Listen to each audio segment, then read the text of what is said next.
નમસ્કાર દર્શક મિત્રો, ખબર અરવલ્લીમાં સ્વાગત છે। હું છું અલ્પેશ રાઠોડ। મોડાસા કેટલાક સમયથી ચર્ચાના ચકડોળે ચડેલું છે। એમાં એક આજે નવો વિષય સામે આવ્યો છે।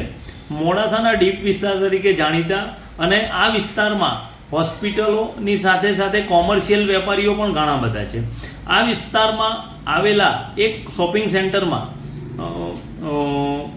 રાંધણ ગેસની હેરાફેરી થતી હોય તેવું સામે આવ્યું છે, જેમાં એક વેપારી અથવા તો ખાણીપીણીનો વ્યવસાય કરતો હોટલવાળો વ્યક્તિ લાલ બાટલો એટલે કે ગેસ ઘર વપરાશના સિલિન્ડરમાંથી કોમર્શિયલ સિલિન્ડરમાં બ્લુ સિલિન્ડરની અંદર ગેસ ટ્રાન્સફર કરતો હોય તેવું સામે આવ્યું છે, જેનો એક વિડીયો પણ સામે આવ્યો છે। આ વિડીયો સામે આવતા આ વેપારી અથવા તો આ ધંધાવાળો વ્યક્તિ પોતે લોકોના જીવન સાથે ચેડા કરી રહ્યો તેવું લાગી રહ્યું છે।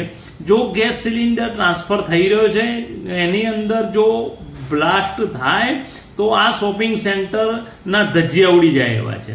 ઉપરની બાજુ હોસ્પિટલો આવેલી છે, નીચેની બાજુએ દુકાનો આવેલી છે, જેમાં અસંખ્ય લોકોની અવરજવર છે। સાથે સાથે નજીકમાં ગેસ પંપ પણ આવેલો છે। તો જો આ ગેસમાં ટ્રાન્સફર કરતી વખતે કોઈ મોટી દુર્ઘટના ઘટી જાય તો એના માટે જવાબદાર કોણ હશે? આ બાબતે અરવલ્લી જિલ્લા કલેક્ટર, અરવલ્લી જિલ્લા પુરવઠા અધિકારી અને સાથે સાથે જિલ્લાની એસઓજી ટીમ અને જિલ્લા પોલીસ વડા તાબડતોબ ધોરણે આ વ્યક્તિની તપાસ કરે, આ વિડીયોની ખરાઈ કરે અને તાત્કાલિક ધોરણે એની સામે કાર્યવાહી કરે તો લોકોના જાનમાલ સાથે ચેડા કરતા આવા વ્યક્તિ પર અંકુશ આવી શકે છે।